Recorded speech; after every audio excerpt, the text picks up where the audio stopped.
Znaš onaj osjećaj kad se probudiš, pogledaš u sat i pomisliš danas ću biti produktivan, a onda 2 sata kasnije već ležiš, listaš Instagram, jedeš nešto što ni sam ne znaš kako se našlo na tanjiru i govoriš sebi ne znam što sam ovako umoran, nisam ništa ni radio.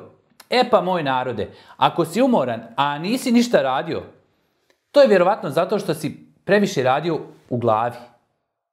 Mozak ti je kao laptop star 10 godina. Radi, ali čim otvoriš 3 taba, račun za struju, šef poslao poruku, bivša lajkovala nešto, ventilator se uključi i sistem se pregrije. Današnji umor nije onaj pošteni radnički, da znaš od čega si se izlomio. To je kognitivni i emocionalni umor. Rezultat 1000 sitnih zadataka, 1000 obavještenja i jedne beskonačne trke koja ne vodi apsolutno nigdje. Naš mozak koji je evoluirao da juri mamute i odmara kad padne mrak, danas juri notifikacije i ne zna više kad je mrak. I to nije metafora. Svjetlost ekrana blokira lučenje melatonina, hormona koji reguliše san. Harvardovo istraživanje iz 2014. dokazalo je da ljudi koji koriste ekrane 2 sata prije spavanja, spavaju u prosjeku 45 minuta kraće, a osjećaju se kao da su spavali 3 sata manje. Znači, nisi ti umoran bez razloga. Ti si bukvalno noćni radnik sopstvene glave. A mozak, jadnik, ima ograničene resurse. Kad trošiš pažnju na beznačajne stvari, to se zove decision fatigue, zamor od odluka. Profesor Roy Baumeister sa Floride dokazao je da sudije donose strože presude neposredno prije ručka, kad su gladni. Nemaju energije da razmisle, pa udri po kaznama. Dakle, ako si primijetio da si popodne nervozan, to nije zato što si loša osoba. To je zato što ti mozak kaže daj bolan, nemam više baterije ni za odluku da li ću otvoriti frižider ili život. I sad zamisli, od jutra si već donio 100 mikroskopskih odluka. Šta obući, koji filter staviti, hoćeš li lajkovati tetku, hoćeš li otvoriti mail, hoćeš li odgovoriti poruci. To nije ništa veliko, ali tvoje frontalne vijuge misle da su u ratu. Zato se popodne osjećaš kao da si kopao kanal, iako si samo scrollao. A scrollanje, to je posebna kategorija. Posebna kategorija zamora. Naučnici ga zovu doom scrolling fatigue. To je kad listaš vijesti, tragedije, političke cirkuse i sve ti djeluje kao kraj svijeta. Ali ipak ne možeš prestati. Psihijatar sa Harvarda, dr. Michael Rich, kaže da mozak u tom trenutku ulazi u stanje mikrošoka. Stalno očekuje lošu vijest, pa luči adrenalin u malim dozama. To je kao da si 50 puta dnevno na ivici da te udari auto, ali metaforički. I tako godinama. I otud tolika gledanost, čitanje, crne hronike. Zato uveče kad legneš, ne možeš zaspati. Tijelo leži, ali mozak trči maraton. Ti ne sanjaš, ti nastavljaš da razmišljaš u 4K rezoluciji. Znaš ono kad zatvoriš oči, ali ti u glavi ide da li sam poslao mail, šta ako nisam, možda da ustanem, a ne, sutra ću, a što nisam kupio mlijeko, a šta ako sam rekao glupost onom čovjeku na kasi. To nije nesanica, to je preopterećenje RAM memorije. I onda ujutro kažeš umoran sam, a ništa nisam radio. Pa naravno, kad ti mozak cijelu noć obrađuje podatke kao FBI server. Naučnici sa univerziteta u Kopenhagenu su mjerili moždanu aktivnost ljudi koji ništa ne rade, ali su mentalno napeti. Otkrili su da u stanju zabrinutosti mozak troši 11% više energije nego kad rješava matematičke zadatke. Dakle, briga troši više energije nego kvadratna jednačina. Znači, kad se brineš, ti u stvari radiš, samo za džabe. A onda ti društvo još kaže samo pozitivno, ne misli negativno, što je inače najgori savjet ikad. Jer kad potisneš negativne misli, one se vrate još jače. Kao komarac kad ga promašiš.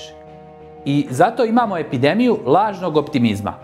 Svi nasmijani, svi hvale na pitanju, a pola njih na ivici nervnog sloma.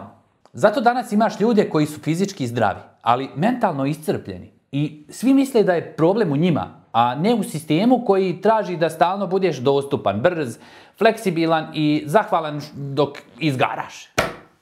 Jedno istraživanje iz Japana, a oni su inače doktori za prekovremeni rad, pokazalo je da ljudi koji provode više od 55 sati sedmično na poslu imaju 33% veći rizik od depresije.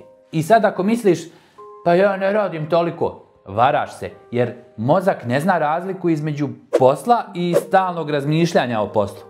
Ako si stalno u glavi šta treba sutra, ti nikad ne izlaziš s posla.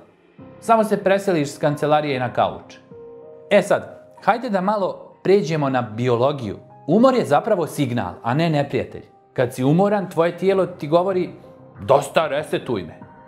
Ali mi danas na svaki taj signal reagujemo kao diktatori. Tijelo kaže, umoran sam. Ti kažeš, ćuti i pi Red Bull. Tijelo kaže, treba mi odmor. Ti kažeš, nema vremena, mora se završiti projekat. I tako dok ti ne ispadne osigurač. I znaš koliko je mozak gladan energije? Iako čini samo 2% tvoje tjelesne mase, troši 20% ukupne glukoze u krvi. Dakle, kad si iscrpljen, nije placebo. Tvoj mozak je doslovno gladan. Ali umjesto da mu daš pravi odmor, ti mu daš Instagram, scrollanje kao kuliram ja scroll. Zamisli da dođeš kući iscrpljen, a neko ti kaže, evo odmori se, evo ti 200 novih e-mailova i 16 videoklipova da obradiš. Ti bi ga izbacio kroz prozor. Ali to je tačno ono što radiš svom mozgu svake večeri, samo što on tebe ne može da izbaci kroz prozor. Ali može negdje drugo da te baci. A kad si stalno u tom stanju previše stimulisan, premalo odmoran, dešava se nešto što neurolozi zovu allostatic overload. Hronično stanje stresa koje mijenja strukturu mozga. Kortizol oštećuje hipokampus, dio zadužen za pamćenje i emocije. Zato zaboravljaš gdje si ostavio ključeve i zašto si uopšte ušao u sobu. I onda se češeš po glavi. To nije starenje, to je trošenje. Zato su danas svi umorni, a mladi. Jer starimo brže od svojih godina. Ne fizički, nego informacijski. A gdje je onda rješenje? Pa, evo paradoksa. Ne treba ti više energije, treba ti manje buke.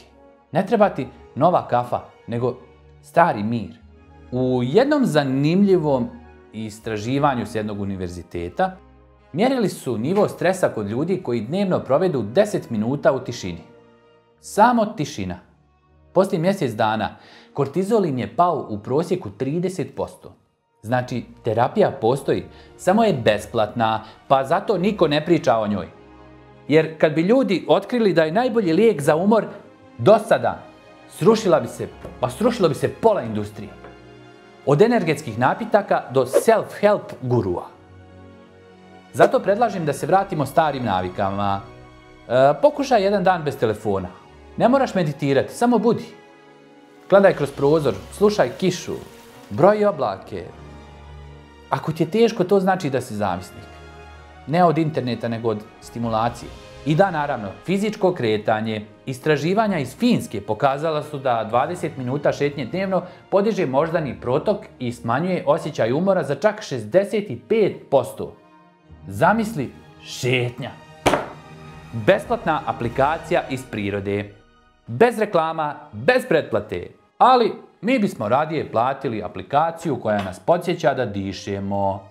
Jer danas ti mozak ne zna više ni kad treba da udahne.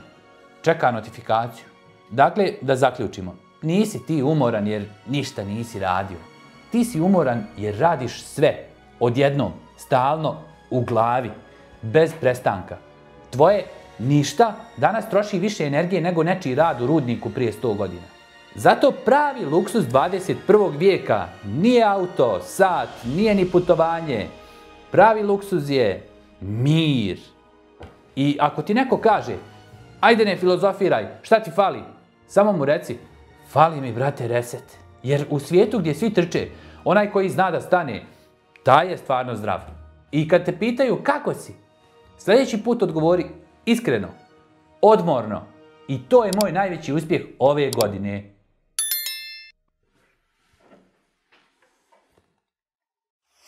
Thank you.